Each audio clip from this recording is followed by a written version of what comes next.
Jean-Michel, quoi? Qui? Ah non, c'est vous, c'est vous. Oh, salut. Je suis un peu paresseux, c'est à cause de la pluie. C'est parce que quand il pleut, j'ai envie de dormir. Alors oui, je voulais vous parler de Paul Klee. Paul Klee, mais oui, on a regardé ses peintures. On a regardé en fait toutes les peintures que je vous ai montrées avec les figures géométriques. C'était des peintures d'un artiste qui s'appelle Paul Klee. Oui, vous n'avez jamais entendu parler, c'est pas grave. Paul Klee, ben, il faisait beaucoup de peintures avec des figures géométriques. En fait, qu'est-ce qu'il disait? Ben, il disait qu'il ne faut pas que l'œil, les yeux, soient paresseux. Ça veut dire que, ben voilà, quand tu dessines quelque chose, par exemple, tu dessines un chameau. Voilà, tu dessines un chameau et puis tu te dis, voilà, tout de suite, quand quelqu'un regarde, ah tiens, c'est un chameau. Et il disait, mais non, c'est trop facile. C'est trop facile. Il faut que, en fait, quelqu'un qui vient regarder ta peinture, il faut qu'il se demande,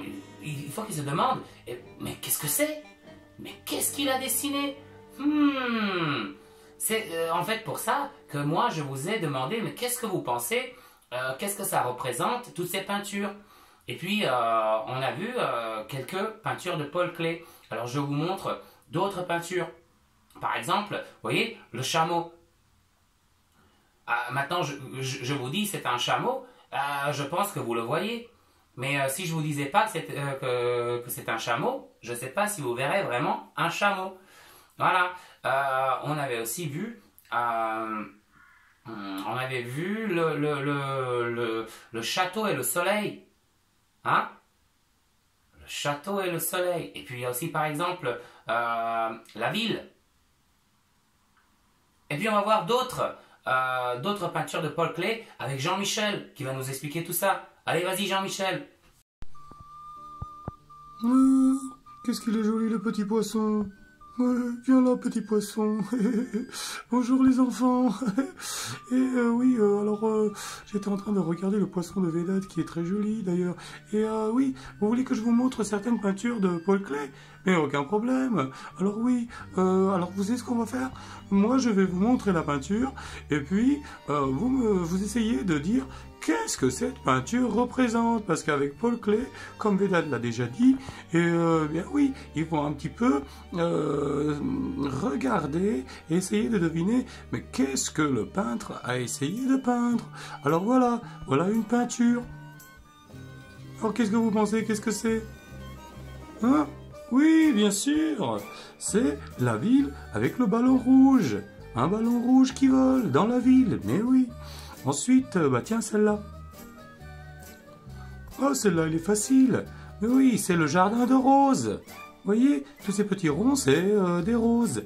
Et puis, il y a celle-là. Celle-là, que vous avez déjà vue, d'ailleurs, avec Vedad.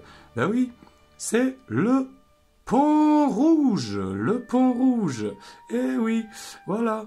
Et alors, celle-là, elle est un petit peu plus difficile. Allez, essayez de deviner qu'est-ce que c'est. C'est des bateaux à voile. Oh, ben oui, des bateaux à voile. Mais oui. Et puis il y a un autre bateau aussi. Regardez-moi ça. Regardez. Hein? C'est le bateau aventurier. Mais oui. Alors celle-là, c'est la plus difficile. Je vous montre. Hein? Alors vous allez jamais deviner, bien sûr, parce que ici, Paul Klee, il a dessiné. Des fleurs, mais oui, des fleurs. Et il a appelé cette peinture l'harmonie des fleurs nordiques. Voilà. Et ben voilà. À plus dans le bus, les enfants. Et le poisson. Qu'est-ce qu'il est rigolo, ce poisson. Eh ben ça c'était amusant. Merci Jean-Michel. Ce qu'on va essayer de faire maintenant, c'est qu'on va faire comme Paul Klee. Comme Paul Klee, on va essayer de reproduire ce tableau des fleurs. Des fleurs en fait qui sont que des carrés et des rectangles. Alors comment est-ce qu'on va faire? J'ai déjà pris un crayon à papier. Je dois faire un quadrillage. C'est un petit peu un quadrillage. J'ai pris une feuille blanche. Et puis j'ai encore pris un livre qui est assez grand et assez lourd. Et donc je vais tracer des lignes. D'abord plein de lignes horizontales. Et puis après je vais tracer des lignes verticales. Donc d'abord des lignes horizontales. Et puis après des lignes verticales. Bon, je dois pas être trop précis parce que De toute façon, c'est un quadrillage. Il faut avoir des carrés et il faut avoir des rectangles. Voilà. Alors, j'y vais, puis je vous montre à la fin à quoi ça ressemble. Donc voilà, regardez bien comment je vais faire. Hein. C'est comme avec ma fenêtre préférée. Hein. Sauf que je vais faire tout un quadrillage. Je vais faire plusieurs lignes.